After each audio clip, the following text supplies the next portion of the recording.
that snack. Now, tomorrow we'll be able to say we are still here, but he's gone. Yeah.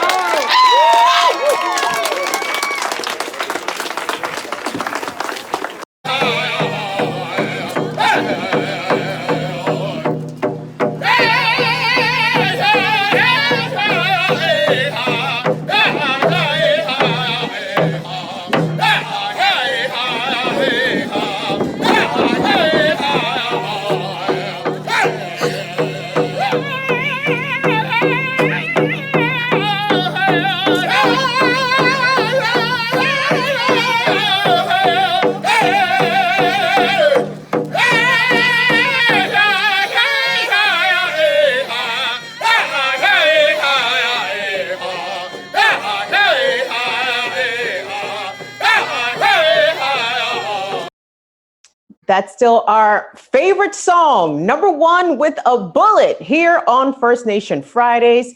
Welcome, everybody, to Stir Crazy. I'm your host, Kim Brown. Welcome to episode number 60. Of course, that video that you just saw was from a couple of weeks ago, back in early June, shot by journalist Max Nastarak from the Minnesota Reformer. But damn, turn that up. Play that one again, baby, because that is our favorite jam around here on First Nation Fridays. As we look around the country and we're seeing these symbols of colonialism and genocide and these traitorous, murderous individuals who have statues erected in their honor, they are coming down nationwide. And it is a wonderful, wonderful sight to see. But we also know it is just the beginning. Listen, gang, we have a full slate of stories to discuss. Everything that is relevant to our panel that is happening all across Indian country. And reminder, we all live in Indian country. We are on somebody else's land, occupied land. So issues that affect the Native American community are things that need to be of interest and of concern to all of us, to everyone that's watching here. So listen, we want to hear you in the comments and in the chat. Shout out to everyone that's on Periscope, watching us on Twitter. Bienvenidos. Thank y'all for being here. And time to introduce our fantastic panel today. Joining us from Washington, D.C. is journalist and activist Jen Deerenwater. On the line from California, I believe Desiree Kane is joining us, and Johnny J, all the way from California. Do I have everybody's location correct? Let me just double check that. I should have double checked that before we went on live. Ladies, welcome. Thank you guys for being here again for First Nation Fridays. Thank you for having us. Okay. I'm like, I can't hear anyone. Okay. So, we just saw that video from a couple of weeks ago in Minnesota, out at the state capitol. But these Columbus statues and other statues of the deplorables are coming down as well. In Denver, Colorado, I think this was last night, big Columbus statue fell there. And we also know about the actions that have been happening here in Washington, D.C., when it was last Friday that protesters brought down the statue of Confederate General Victor Pike. Today, Donald Trump ordered that statue be put back up because he's a dick. But also, ladies, a shared enemy of both Native Americans and Black Americans was Andrew Jackson, the president, whose statue was attempted to be taken down. But that is when police, Capitol Police, Metropolitan Police, really brought the hammer down on local protesters who were trying to bring that statue down. Of course, Donald Trump is trying to pass or sign like an executive order that would mandate jail time for people who so-called attack and vandalize federal statues. We discussed this last week, but this is still very much an ongoing thing with these symbols of genocide, murder, racism falling around the country.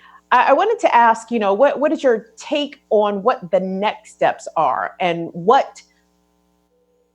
is there a compromise, something to be done with these statues? I've heard people say that we should take them down and put them in museums. People want to preserve maybe the craft work of what went into some of these 100+ year statues. But what should be done with these statues in addition to them coming down? Let's start with Jen. For me, there's no compromise. they have to come down. That's just the end of it. There's no reason for them to be up other than to glorify Native genocide, the enslavement of Black people, theft of land, and so on.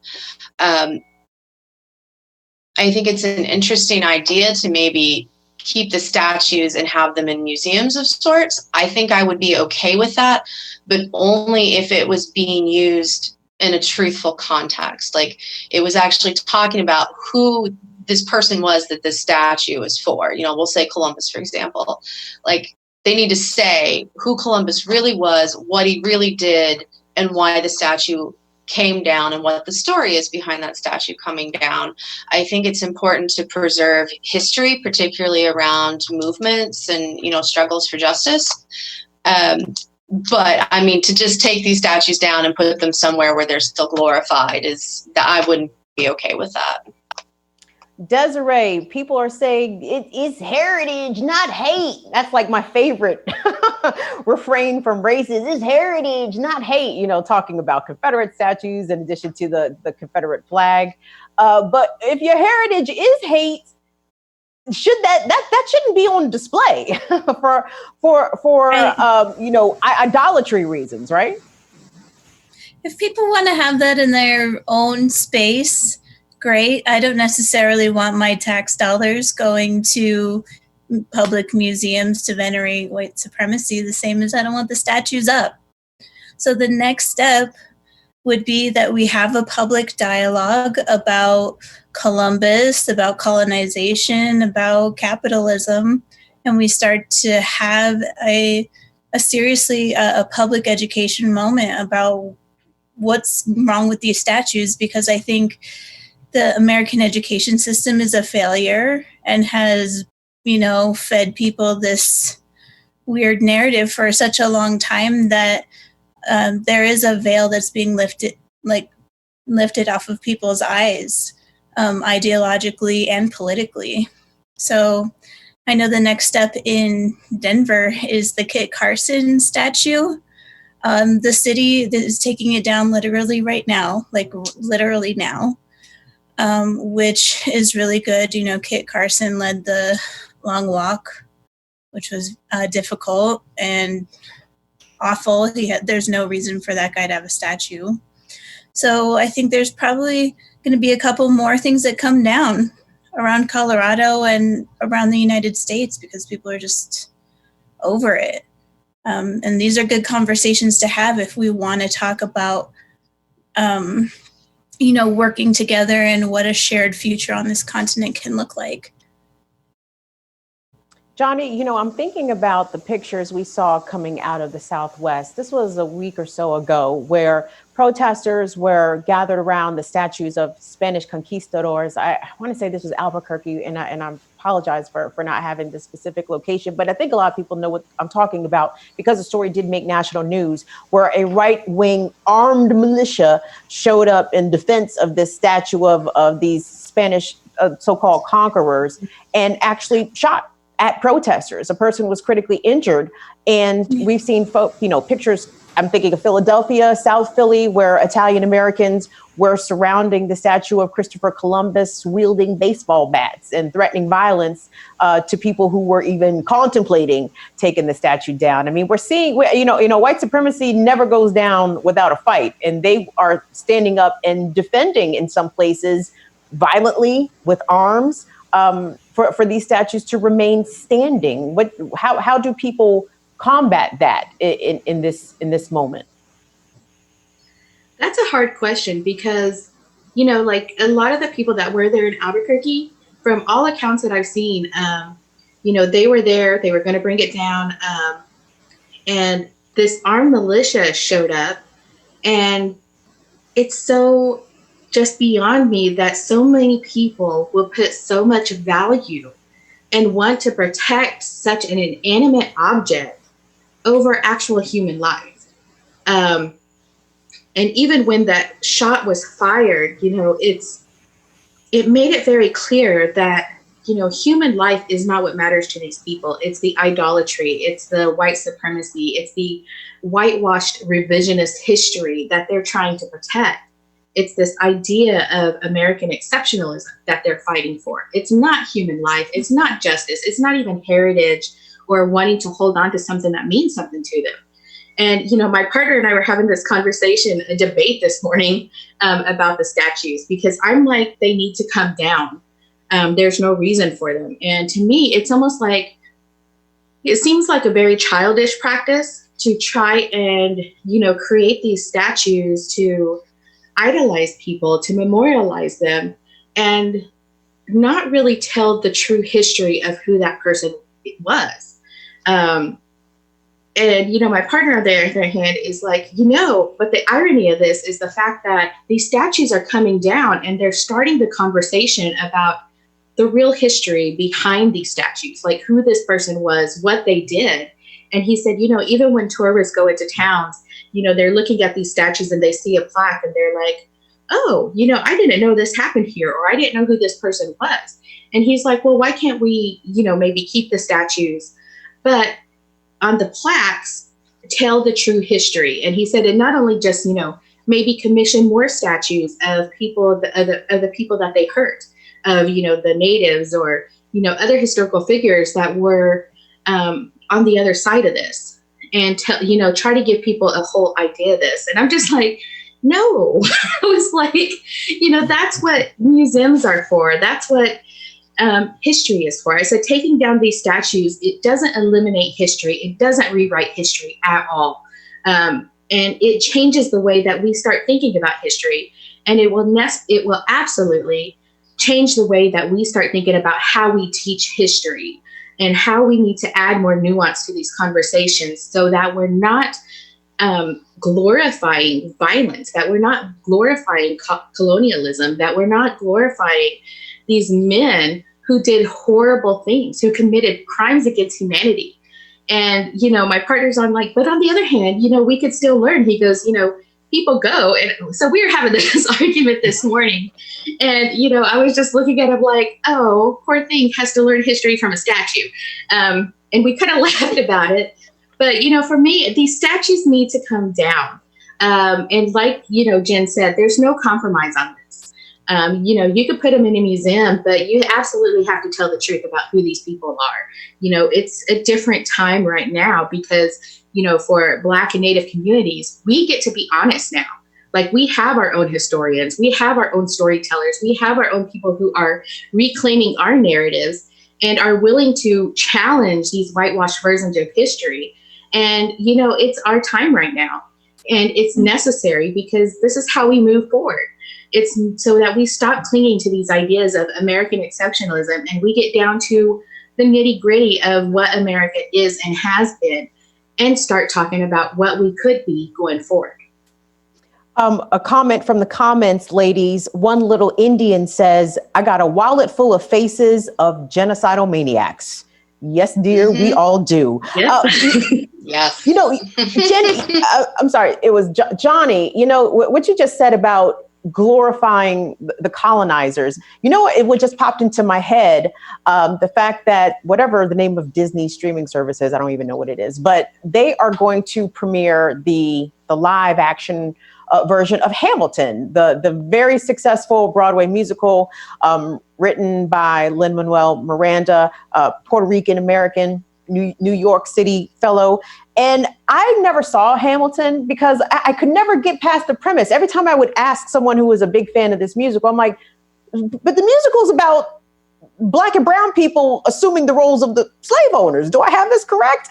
And it seems from my outside perspective, again, I have not seen the musical, but it seems to be a sanitization, I should say, of the founding fathers. And these were just misunderstood guys. And maybe if we have a Black guy singing the role of Alexander Hamilton, perhaps it will change the way that we view them. But we know that these were all deeply racist individuals, with few exceptions, some of whom owned slaves, all of whom were fine with the removal and genocide of Native Americans and violating numerous treaties with Native American nations. It's so disappointing to see the glorification of the colonizers in this way, executed by a brown person. And, let me just maybe get y'all's take on that, because, the founding fathers were not good to y'all's people or my people for that matter. So I don't hold them in any sort of reverence whatsoever. What is your take about productions like Hamilton, or just the whitewashing of American history in general, even when it's done by non-white people? Well, I'm really into indigenous futurisms. And indigenous futurisms, like Afrofuturism, is all about reimagining our history and imagining our futures. And so a lot of this, people will look at it and be like, well, we're reimagining, our history and putting ourselves in the role of oppressors, and how maybe things would be different, or how maybe it wasn't that bad, or we were misunderstood, or how, we could lead up to becoming these people. And I think it's so detrimental, because in a lot of ways it's to assuage white guilt. It's to make it seem like, well, anybody could have done this. It didn't have to be white people. If it wasn't white people, it could have been natives doing slavery. It could have been Black people doing slavery. It could have been other people engaging in this. We just happened to get here first. And that's usually the way that it's kind of portrayed.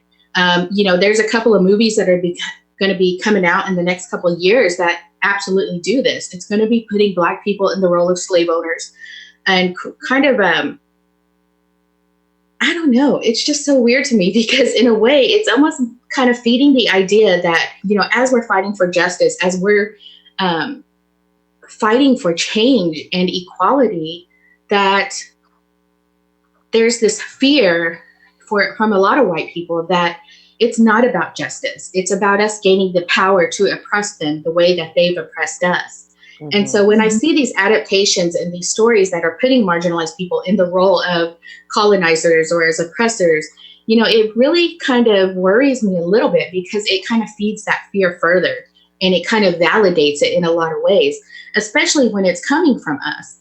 Now, I do a lot of indigenous futurism work, and, a lot of our work, it's always about reimagining our futures, and how we're going to survive in different places, what is going to change about who we are as Native people, and what's going to remain the same. And even when you go back and you're trying to reimagine, like, what would Natives be like in a world without colonization? If settlers didn't come to America, how would we have been able to evolve?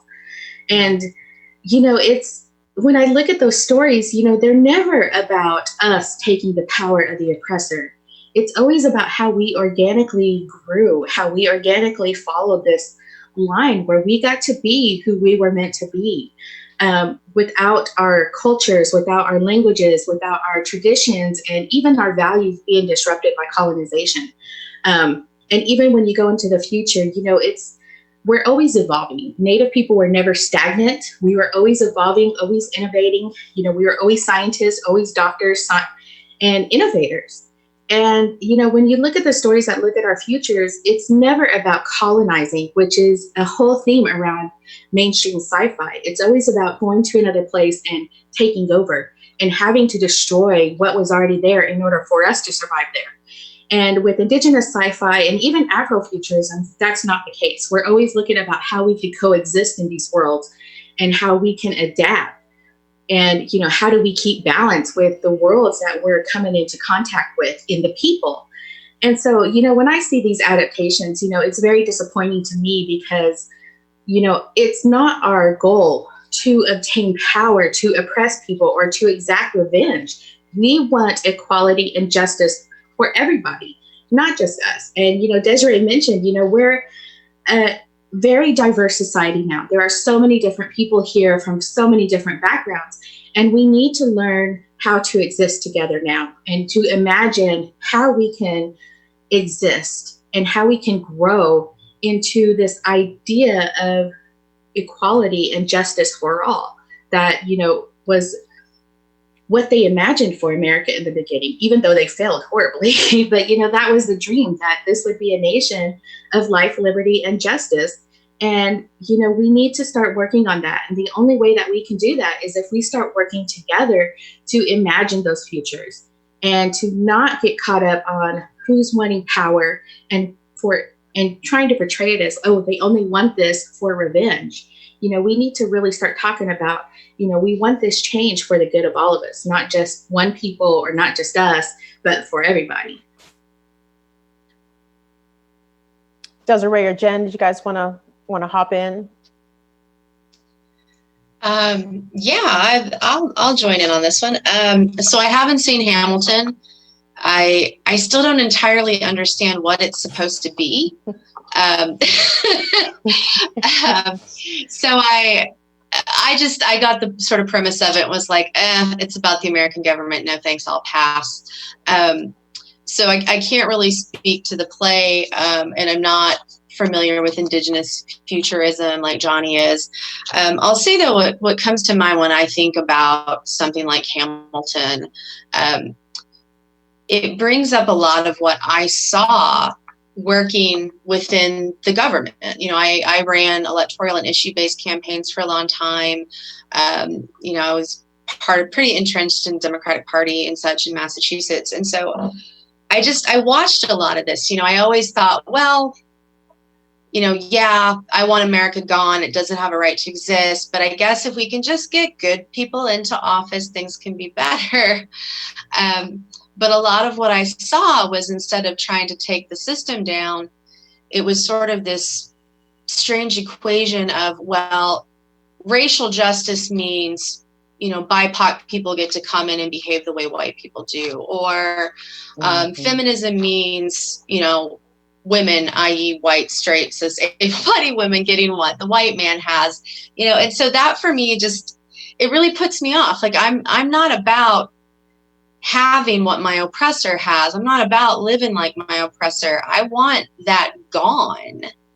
I want us to live in a just society. I want us to live in a world where everyone is valued and has everything that they need, not just to survive, but to thrive.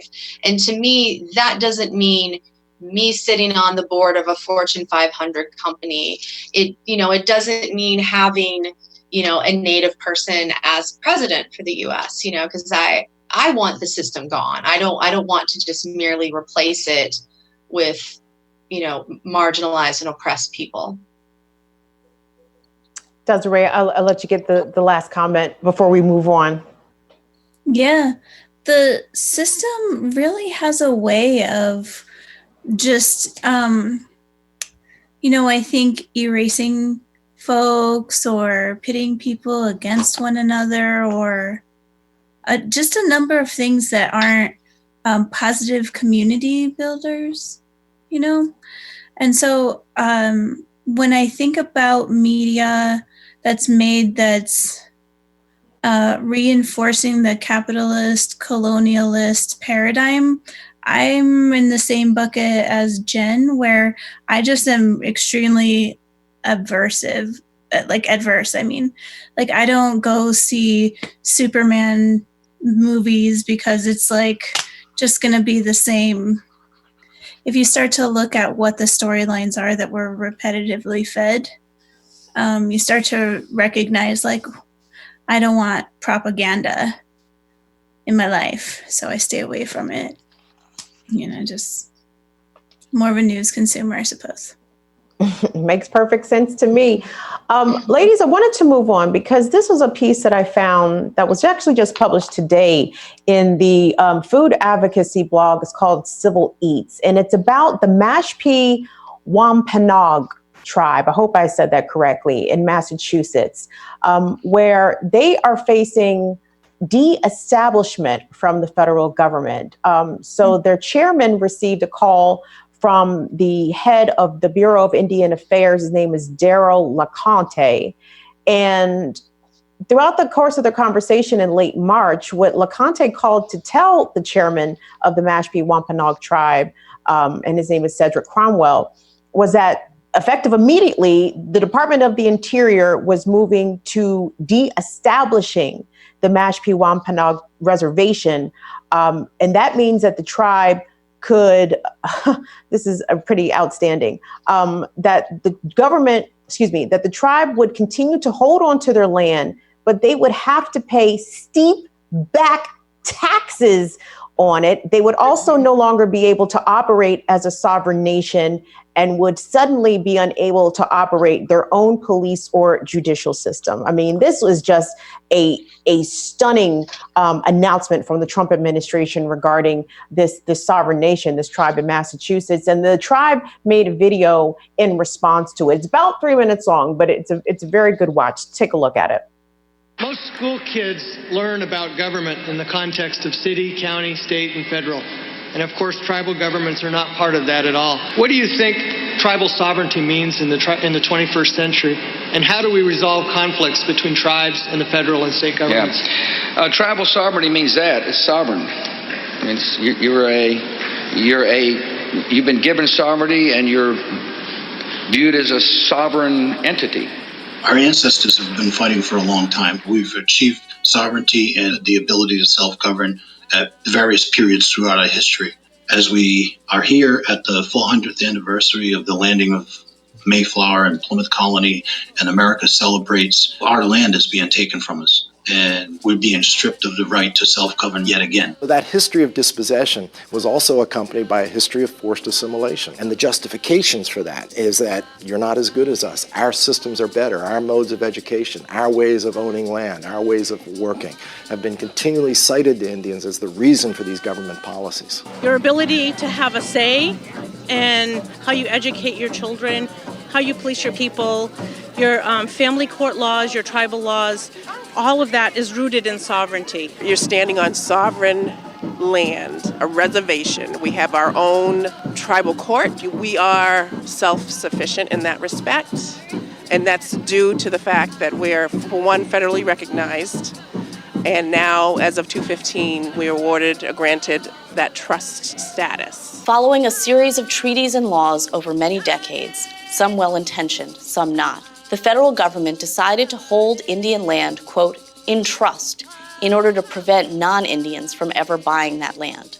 But other than Indians, the only people who have things held in trust for them are children and the mentally incompetent. This land that is held in trust by the DOI is referred to as reservation land because only the federal government has any say over that land, whereas the state and local authorities do not.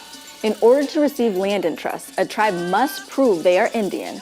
This is what I mean about the reservation as a racially constructed jurisdictional environment, that it exists to perpetuate the sovereignty, the conquest, the war against indigenous peoples. The federal government sent a clear message that they are the ones in power and they can do what they want. But it took so long to get federal recognition, and we thought that it was going to afford us protections, and yet again it's not. We have a right to hold less than 0.5% of our original territory. That's what we're talking about. We are the sole surviving of 9 tribes that signed a land title for Plymouth Colony to form, which ultimately became the United States of America. So it's ironic that we would be here with hat in hand, begging to have control over our own territory. We're simple people. We're just asking for a simple request, and that is that the land be put into trust so that they can become a self-sustainable nation, which they have a right to be. Your land is everything. You don't have a place to live. Families don't come together, so you don't have community. Your land is everything. Now, the Mashpee, in response to this action by the Department of Interior, filed an emergency restraining order. And back on June 5th, a court, the U.S. District Court for the District of Columbia, reversed the Interior decision, saying that they did not have the legal basis to do this to the Mashpee, and that the department, DOI itself, did not follow its own guidelines. But what is so stunning about this is that this is the first time that the federal government since the 1960s has attempted to de-establish a federally recognized tribe as a sovereign nation. And the fact that the Trump administration felt as though they could get away with this was stunning. But even made more stunning is that the Mashpee are the people who welcomed the Pilgrims when they came off the goddamn Mayflower. The reason probably why America even exists was based on the kindness and generosity of this tribe, which has managed to remain on its ancestral home in Massachusetts, which is remarkable, as many other tribes were forcibly removed. Jen Derenwater, I know you said you have some experience in this part of the country. country. What were your thoughts when you heard about this case and what the Trump administration was trying to do to the Mashpee people? It's not surprising. I wish I could say I'm surprised, but I'm not surprised. So, as I've been catching up on what's happening with this case, I was reading about how, there's no legal precedent for Trump to do this. But I think we need to remember that when he took office, he said that he wanted his presidency to emulate that of Andrew Jackson. Andrew Jackson had the Indian removals happen, even though it broke Supreme Court case law. So legality has never stopped the United States federal government from harming Native people. It happens all the time, and it happens under all administrations, Republican, Democrat, it doesn't matter. So I guess I'm not surprised by it. And I feel like I keep saying this word a lot lately, but it's just the caucasity. The caucasity to come to Native people and say that we have to beg for our lands, that we can't control our lands, and that then we're going to be taxed for our lands. That's just some white nonsense. It just, to me, feels like this is just all the creation of whiteness and settler colonialism on these lands. And, in terms of the trust piece of this, the trust piece, it feels very white saviorism to me. I feel sometimes like the people that I'm most at odds with as a Native are not the GOP, not that I have any love for them, but for me, it's quite often those, so-called well-meaning white liberals. They're often the ones that I get the angriest with. And so kind of like how that video says that the only people that have trust are outside of Native land are children and those who have mental illness, but you actually can have all kinds of different disabilities and get a trust. So it's not just, being, quote, mentally incompetent, but it really speaks volumes to what white people think of when they look at Natives. And I think probably non-Native folks of color as well, to some extent. There's this idea of, our poor little downtrodden Native Americans, they just can't take care of themselves. They can't manage their lands. Look at what they're doing. They're all alcoholics. And it's like, well, by no means am I saying everything was perfect before the white invasion. We had issues. Things weren't perfect. Nothing is ever going to be perfect for anyone in this world. But we were taking care of ourselves just fine. All of the problems that we have now are a direct result of settler colonialism and white supremacy, and this for me is just another example of the government just picking and choosing when they want us to be sovereign. We're sovereign when it comes to getting roads on our lands and getting clean water and, internet and things. We're sovereign, so now that's our responsibility. But the government doesn't want to let us keep our lands. And I don't know. For me, it's just the same nonsense, different day, different issue, but it always comes around to the same root cause. I mean, Desiree, when I read the story, I was horrified. And like Jen, I guess I wasn't surprised because, the federal government has been fucking with Native people for 600 years now, 500 years longer. But it's so galling, the audacity to come and try to take land that people have been on for hundreds of years, thousands of years, that these people have remained on this land, even through colonialism and wars and forcible removal. And then to try to say that they owe back taxes. I mean, yes, Jen, the caucasity, of it all. But, ladies, we've had this conversation before where, trying to tap more into the news cycle in and around Indian country, what I'm discovering is Indians stay in court. They're always in court suing the government over sovereignty and violated treaties and agreements. So what's your take on this latest violation? You know, I'm not surprised because this is the same president that, signed in the Dakota Access Pipeline, like immediately. He does not care about Native people.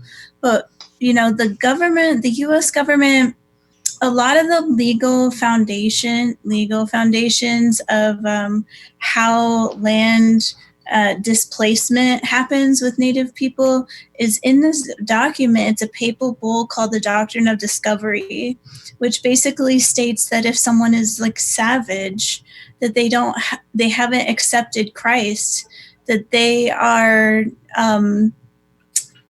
you have the freedom to kill them without it being part of your broader, like you're not committing a sin because they haven't accepted the Lord.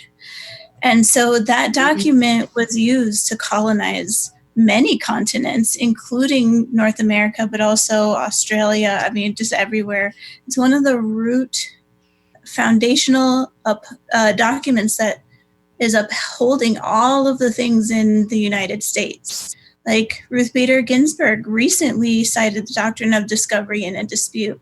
So it's been going on since forever, hundreds of years. But I think I look at it a little bit differently in that I just see Native people as we outlive dynasties time and time again that try to conquer this continent. And so we're watching this one, and we will outlive Trump too. We'll outlive the United States too, just like we outlived the Spanish who came before them. And, we're going to be fine in the long run. That doesn't mean that we aren't going to suffer. And I think that's where I start to be concerned, is I want reduction in suffering as this transition occurs. The United States is like bursting at the seams. Capitalism is a failure. It's bursting at the seams. So we can really only offer hospice to people as these systems fail, or completely divest and reinvest ourselves as a community and as people on this continent, both indigenous and not, into building the systems and building the lifeways that are going to get us past the end of this dynasty. Right. So I just look at him like it's always been that way. Trump he's not special. That's the thing. He's like not special, painfully not special, Johnny, at the beginning of that video piece that the MASH-P people put together, was a Q&A with then President George W. Bush. And, Trump is so awful, like Bush seems reasonable by comparison, but we all know, what sort of savage genocidal monster Bush is in his own right. But nonetheless, at least in that particular moment, he was able to give a cohesive answer as to what sovereignty is and what it means, it should mean for Native American nations. And yet still in 2020, the US government is still taking Native American, or at least attempting to take Native American lands and making them fight for it legally. Yeah, it's a continuation, like Desiree was saying. It's not new. I do a lot of lecturing about what I call the pattern of anti-indigeneity, which is segregation, expulsion, elimination, integration, and assimilation. Like there's five methods that they use to try and eradicate indigenous people on this land. And, every generation, what they end up doing is picking one, it almost seems like. And they'll try and recycle, okay, well, what can we do where we can try to maybe assimilate Native Americans into American society? What can we do to further displace Native people? What can we do to further eradicate a Native people? And you look at different injustices, and this, like with the land grab, is expulsion. And it's not new. And it's something that is not just happening to the MASH-P right now. The MHA Nation which is the Mandan, Hidatsa, and the Arikara, are also fighting a land grab that is very recent. And, it's over a riverbed, which they've already paid, I believe it's something like $1 billion in taxes on this land that the government is now trying to say that they have no right to. It was the same with the Mashpee. And a lot of that was also a personal beef with Trump because, he's always questioned and tried to fight against their right to have a casino on their own land. And so when, this suit came up, when, he was trying to deestablish them, it was a personal thing too. It wasn't just another day in Indian country. This was a personal beef between Trump and the Mashpee. But also, when he came into office and you see that he has a photo of Andrew Jackson, and he talks a lot about how natives don't look like natives, so they must not be native. His goal has always been to eradicate indigenous people, and that's been a fear in Indian country since he took office.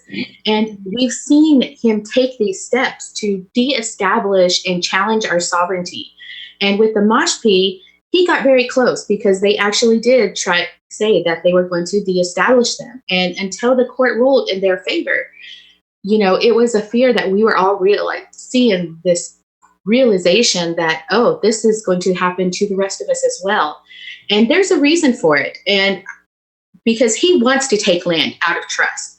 And this is where the catch-22 comes in, because once our land goes out of trust and tribes have the right to sell the land to whoever they want to, whether they're native or non-native, that puts some of our tribes in a very precarious situation, because I've always had this idea, because we do have a lot of tribes who are very wealthy and who do support and help fund the Trump campaign and, are just really tight with him. And one of my fears with him taking land out of trust is the fact that he could then use these tribes to buy land from smaller tribes who aren't that financially well off, who, are in dire need of financial help. And once they sell that land to whatever tribe, it kind of opens up this whole new, I guess you would say, a whole new idea, a whole new step in neo-colonization, because then, other tribes could then decide, oh, well, you know what, we bought this land from Standing Rock, so, we're going to give them permission to put a pipeline there. And the people who live there, Standing Rock, would no longer have a say because that land would belong to this other tribe.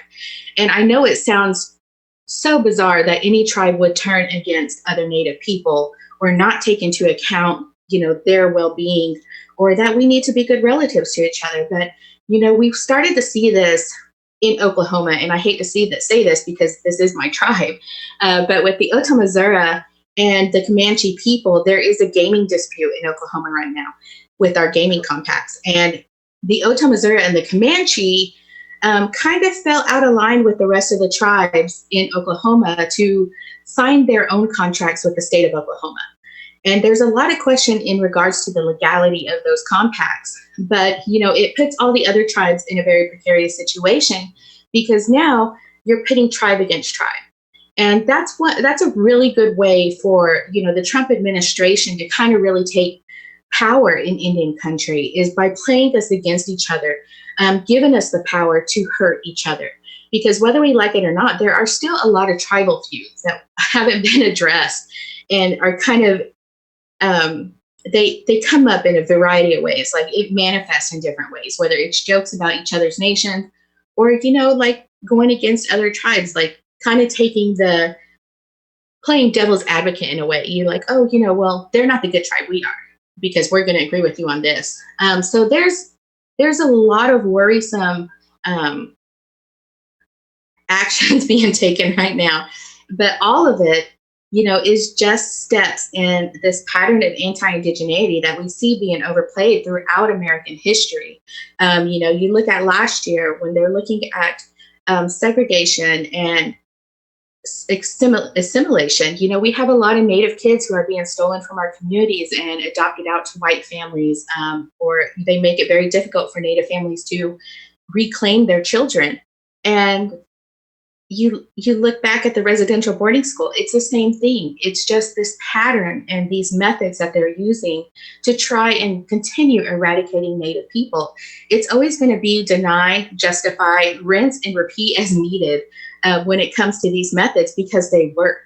And, now we've come to this part where a lot of our tribes, whether we want to admit it or not, we have been colonized as well. We've adopted very colonized ways of thinking, the ways that we run our governments even.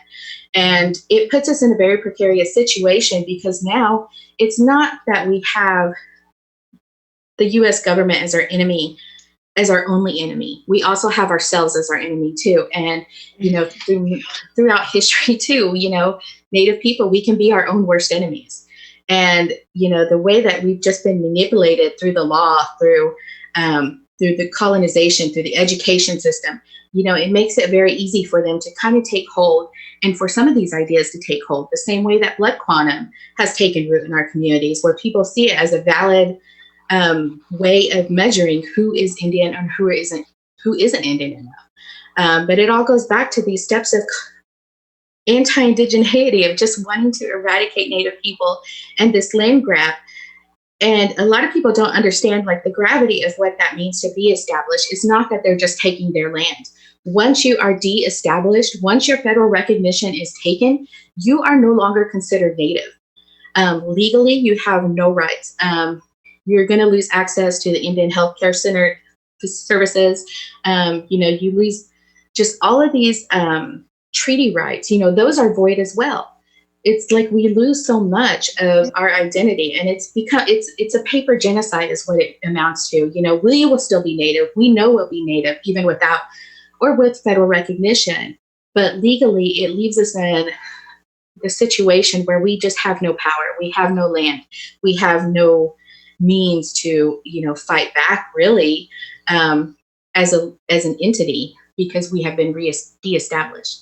And I'm really grateful that they won this court case, and that the federal judge did make note that the department can no longer act on this. They cannot go back and revisit this and try to do it again. Now, I'm sure that they're trying to find ways to appeal this, and I'm sure they will, because it's something that we're going to fight against time and time and time again in Indian country, is our land being taken and our identities being stolen.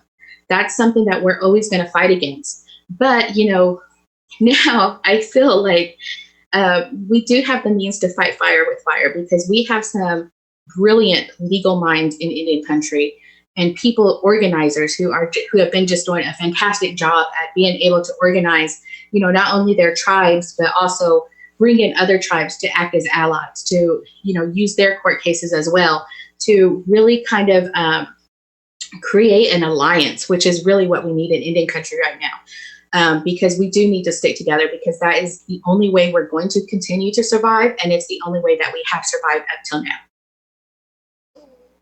Ladies, I want to move along to South Dakota, because South Dakota is a flashpoint for some things that are happening right now, especially involving the Trump administration. And I feel terrible that we spend so much time addressing how Indian country has to continually fight the Trump administration, but unfortunately that's the reality.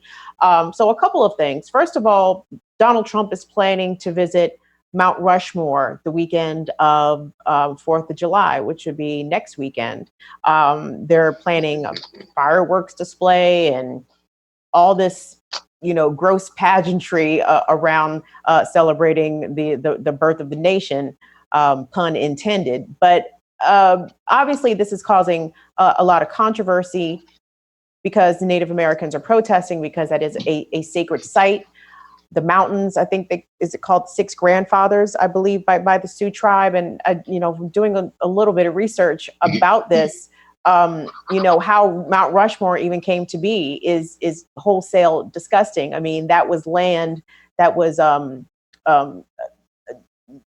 agreed to with the U.S. government and the Sioux tribe back in the 1800s, but and treated to be for them, their land, forever, in perpetuity, until there was gold in them dire hills. And then the forcible removal of Native Americans came from off of that. And then the guy who was the architect and the sculptor for Mount Rushmore, same racist piece of crap who designed the Stone Mountain Confederate Memorial in Georgia, outside of Atlanta. So yeah, it's white supremacy all around, enough to go swimming in. And of course, Donald Trump wants to exacerbate that and drive that point home by appearing at Mount Rushmore on the 4th of July. But in addition to that, the Cheyenne River Sioux tribe is also suing the Trump administration over their COVID highway checkpoints, which the tribes argue were successful in keeping the rates of COVID down in their tribal areas. And they have named a bunch of people as defendants as part of this lawsuit, including Donald Trump's chief of staff, former Congressman Mark Meadows, and Dr. Doris Burks of the White House coronavirus task force fame. I don't remember which one of you guys pitched this story, but whoever did, I'd love for you to lead off the conversation and weigh in on it, because it seems as though the Sioux seem to always be fighting somebody, especially when it comes to the government, whether or not it's Governor Kristi Noem of North Dakota or South Dakota, pardon me, or whether or not it's oil companies trying to run pipelines through their lands. Just a fight on so many fronts for Native Americans in that part of the country. Constant fight. Well, yeah, and it's devastating to think that, COVID is hitting Native communities so hard, and the government has set aside money specifically for Indian country. And for the Cheyenne River, the reason that they are suing is because that money is being held until they remove the checkpoints. That is the whole point of contention. And it's kind of funny because the Governor Noem actually went and met with Donald Trump. And, she's been really trying to appeal to him to get the tribe to remove the checkpoints. Because it's, she just wants to reopen up. She has no regards for anybody's health or safety in her state. And, with the tribes, she's really hitting them hard on this checkpoint. And she's even lying about the impact that these checkpoints are having. She's saying that they're blocking commercial traffic, that they're not letting anybody through, but that's not true. They're checking and making sure that the people who are going through have a legitimate reason to be crossing that land, because it eliminates the risk to their people of contacting COVID-19. And with this lawsuit, they're suing because their people need that money right now. They need to be able to provide for their people. And this money is set aside specifically for Native tribes to be able to do so. And for them to kind of hold it up because of a checkpoint is very reprehensible right now, because they are literally risking the lives of the people of the Cheyenne River. And, it goes back to, we talked about this in the first episode that we did about the checkpoints and how they've been helping Native communities combat COVID-19. The Navajo people are still doing checkpoints. Other tribal nations are starting to do checkpoints as well, because we are getting hit so hard with COVID. And we need to be able to have the means to protect our people, to take care of them, to have the resources that we need. And, with this lawsuit, it's just ridiculous that this is what we have to do in order to just reclaim just a little bit of the help that they have promised us. Like, we have to fight tooth and nail for it. They make us jump through so many hoops. And when you really look at the scope of it, the money that our tribes are receiving is not even close to what we need to really be able to take care of our people. And it's just so reprehensible that we have to fight so hard for just a little bit, for just a tiny bit of help, or just to have them, stand by the promises and the treaties that they have made with us. Like, we shouldn't have to fight. Like, this is something that, they should just be doing because it is their duty to do.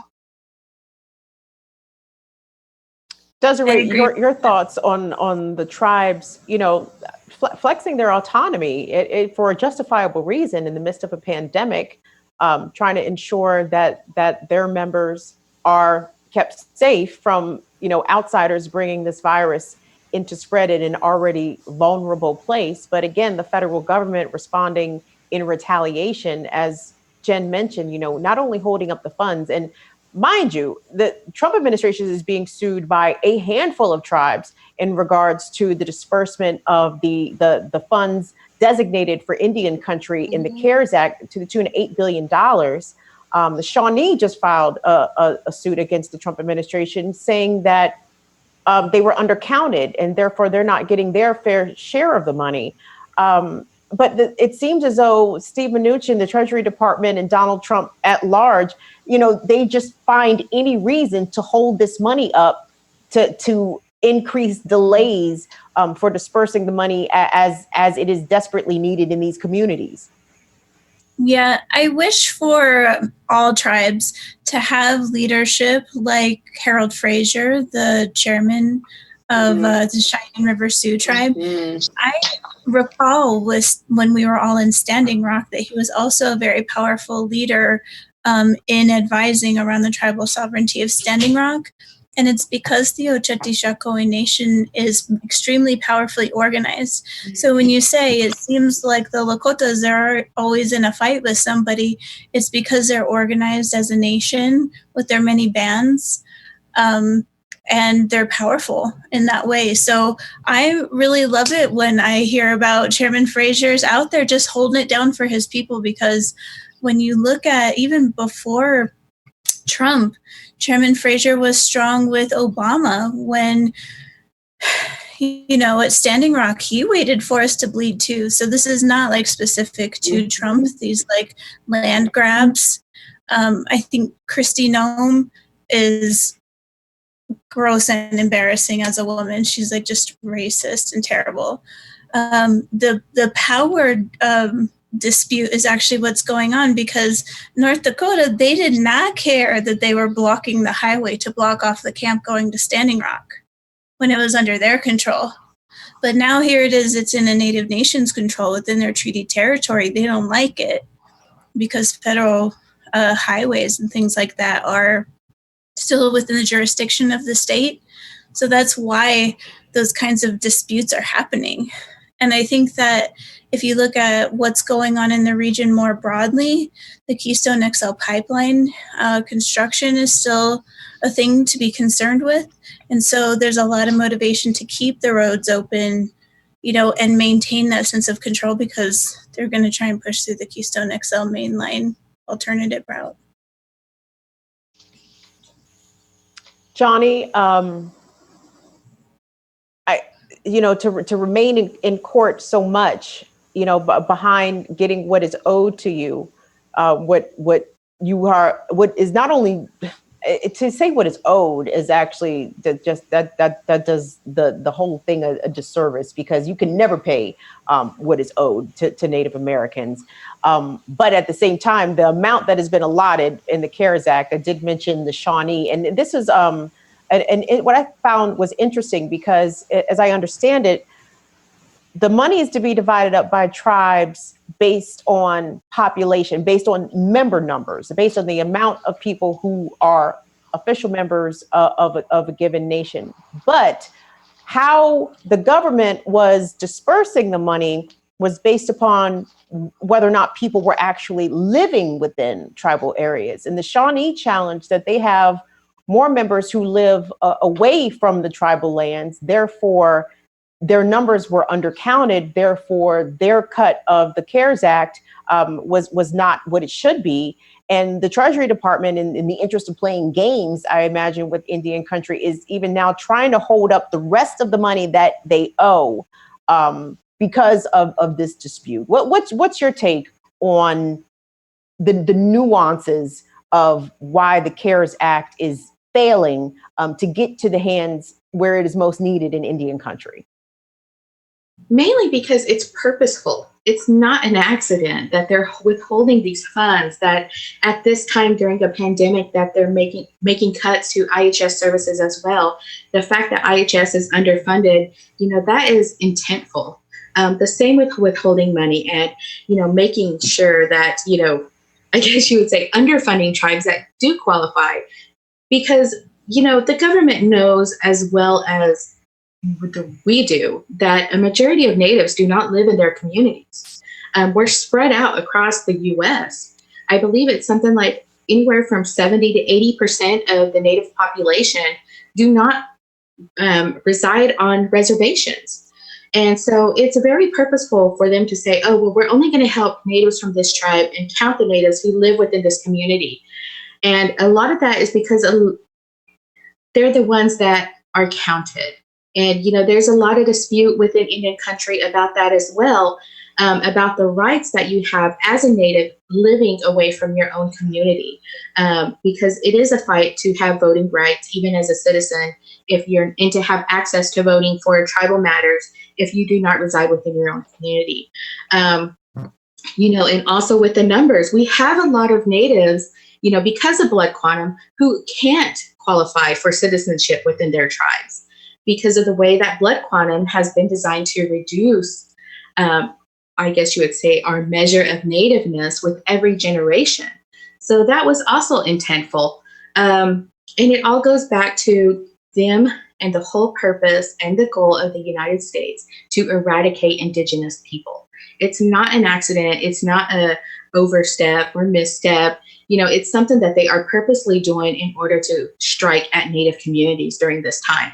And it's something that we deal with even when there's not a pandemic. We are always underfunded. They never live up to the treaty rights. We're always having to go into court, which, it also takes a financial toll on our tribes because we do have to pay for our lawyers.